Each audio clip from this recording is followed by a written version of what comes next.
So the point is right here on the left. So the match between these two topics is interesting. The one topic being the integration by substitution, specifically trig substitution, on one hand, and on the other hand, you may have wondered why we carry out that substitution and not any other. Because the function itself does not seem to have anything to do with trigonometry. If you look at the original integral over there, the insight comes from this the next topic, and that is the representing alternative representation of a circle.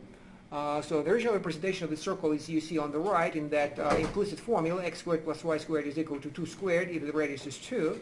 And then we're moving on into alternative, a better, let's face it, a better way to represent a circle, represented as a parametric curve. Okay, so I almost already have that representation for you here. This is it. This is a parametric representation of the circle. So with the parameter he has two interpretations. Number one is the one that we have relied on recently, and that is the time. So it's a totally motion of an object along the circle. So certainly you can think how such a motion would be important. So it reflects things such as motion of planets, for one. So we're moving along a circle, and the t stands for time, because sine and cosine are 2 pi periodic. You will be coming back, or every 2 pi you'll come back exactly to the same spot. Okay, that's one interpretation, and more trigonometric interpretation, and more visual, nothing to do with motion. You simply say, well, let t be the angle between the edge connecting the origin to our point. So this is our point that is moving, maybe, and then we connect it to the origin, and that edge has an angle with the x-axis, and as there is a rotation going on, that t will be increasing until it reaches 2 pi, and then we are once again in the same spot. That edge will be pointing horizontally, and so everything repeats itself. Okay, so that is a perfect model for circular or any kind of periodic motion. So let me examine this one more time.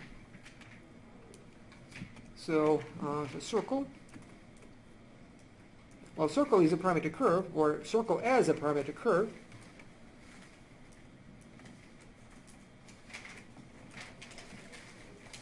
So what we did yesterday and the day before yesterday, analysis of motion, has more stuff than necessary in order to deal with parametric curves. Parametric curves is simply a very simple thing. It's two functions of the same variable.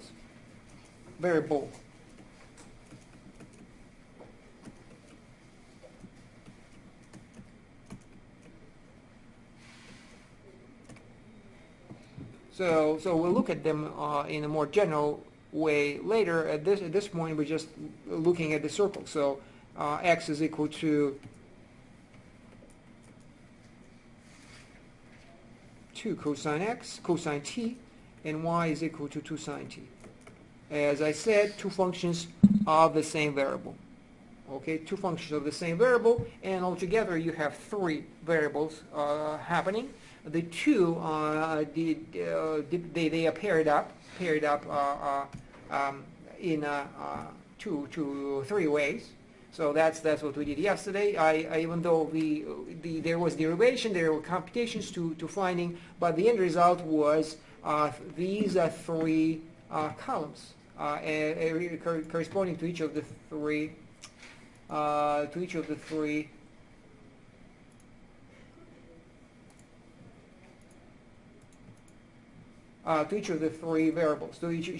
of the pair of the three variables. So this one is, as you can see, t and x. This one is t and y.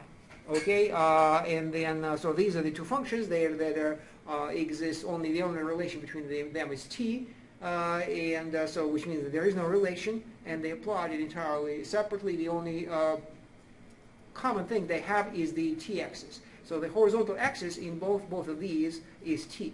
Okay, so but the other one is independent. The formulas are also independent of each other. Okay, so these are the two functions, but you have to ask yourself, these are the ones. The question, however, you have to ask are which one of the two pairs, which one of the three graphs is the most important? And the answer is actually not these two. If you think about it, as you can see, these are t depends on x depends on t, y depends on t. These are not the most important. This one is the more important one. It is actually the implicit, invisible dependence of x on y or y on x. The crucial difference from what we have seen before is that, well, these two variables, x and y, are now independent of each other. They depend on each other implicitly through what we know about through the dependence on t. Okay, so like I said, that picture on the left gives you the actual motion that you can literally see. Okay. And so that's why you have to sometimes be derived. So these are the relation t on x. So now derive whenever possible, which is most of the time it is not. Derive the relation between x and y. Okay, so whenever it is possible, you do it because it is very revealing. If it is possible, it is helpful. In general, it is not possible. So how do you derive a relation between x and y? The answer is eliminate t.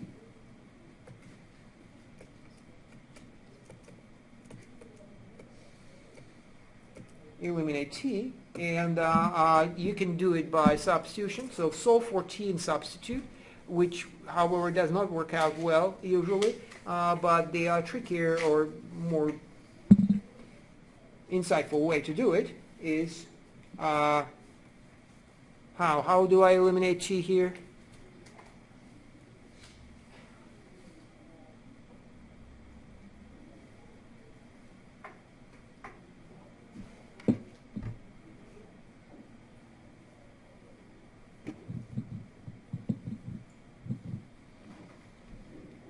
Well, actually we know the answer. So how we will? So second question is how again. Instead of trying to figure out the method, we know the answer. The answer is known, so which is x squared plus y squared is equal to 4. Okay, so do you know how? Well, you probably do. How we get from here to there?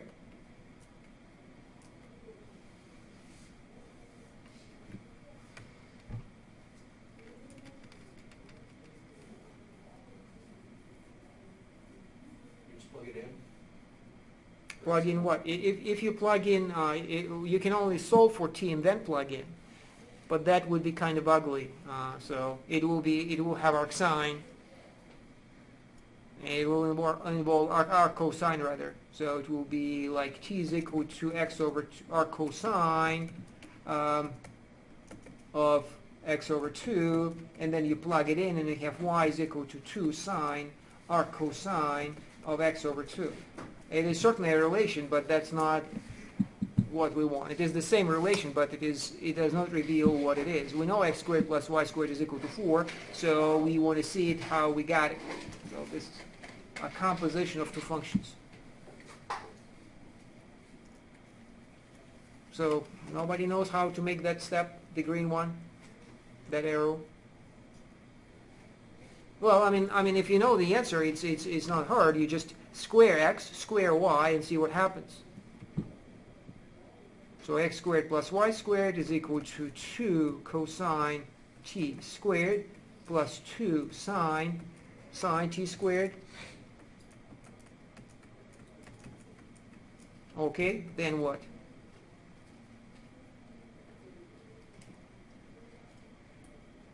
Four cosine squared t plus sine squared t. And then what?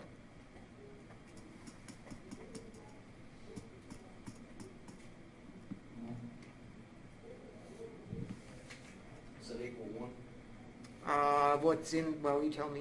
4 times 1 cosine square Right, t. it is. How do you know? I mean, yeah, I see how you know, but you should be able to make a reference to a particular formula or theorem that you know. What is it? So the last step is how is it justified? Cosine squared t plus y squared t is equal to 1. That is called Pythagorean theorem. yes, it is the Pythagorean theorem.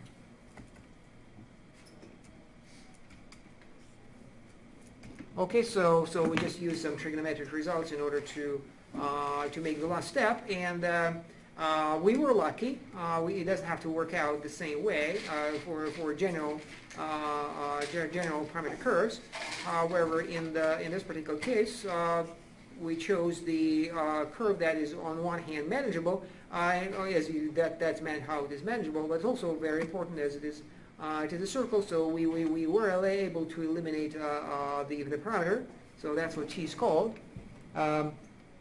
Eliminate the parameter. That's what where the word parameter in parametric comes from. There is that third variable that both of the spatial variables x and y depend on. It's called the parameter, and you can once again can think of it as time, but it is still possible to call it the use the angle as an explanation. So this is my circle, and this is my location xy. This is my location xy. Let me show you the triangle that we're referring to. It's the same triangle we just talked about not a long time ago. This is the triangle. Okay, so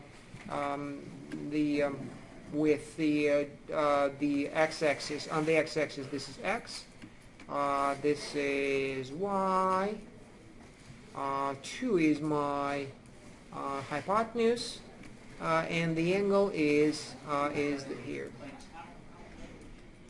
Okay, so as you can see, that is that's what gives me the formula at the top. Okay, so see you tomorrow, and we'll resume this on Monday.